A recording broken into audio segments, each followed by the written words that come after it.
ఈ video exposing అనుకుంటారో ఏమనుకుంటారో మీ ఇష్టం. బిఫోర్ పోయి అయ్యప్ప సొసైటీలో ఉన్న పలంగా రూపాయి చమేసి ఉద్యోగస్తులు 200 గజాలు 400 గజాల కట్టుకుంటే జేసీబీలు పెద్ద పెద్ద మిషన్లు తీసుకెళ్ళి పాపం నేలమట్టం చేసిండు. క్రిమినల్ వేస్ట్, ఇసుక, సిమెంట్ మిగతాయి చట్టంలో ఒకవేళ ఇర్రెగ్యులారిటీ జరిగినా రెగ్యులరైజ్ చేయడానికి చట్టంలో నిబంధన ఉంది.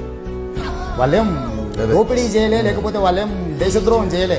వాళ్ళు అమాయకంగా కొనుక్కున్నారు, దాంట్లో కట్టుకున్నారు. ఒకవేళ అనుమతులు లేవనుకోండి, రెగ్యులరైజ్ చేయడానికి you have a certain rules and regulations. Criminal waste గా మొత్తం ఉన్న పలంగా నేలమట్టం చేయాల్సిన అవసరం ఉందా సార్? ఇలా గవర్నమెంట్ స్కీమ్స్ అనౌన్స్ చేస్తుంది. మీరు గవర్నమెంట్ ల్యాండ్స్లో ఉంటే మీరు రెగ్యులరైజ్ చేయించుకోండి, మీరు బిల్డింగ్లు కట్టుకుంటే రెగ్యులరైజ్ చేయించుకోండి. ఇంకోటి, నువ్వు అయ్యప్ప సొసైటీ కడుపు ఫార్ములా ఇచ్చేది ఉండే, కట్ ఆఫ్ డేట్ ఇచ్చేది ఉండే. ఆఫ్టర్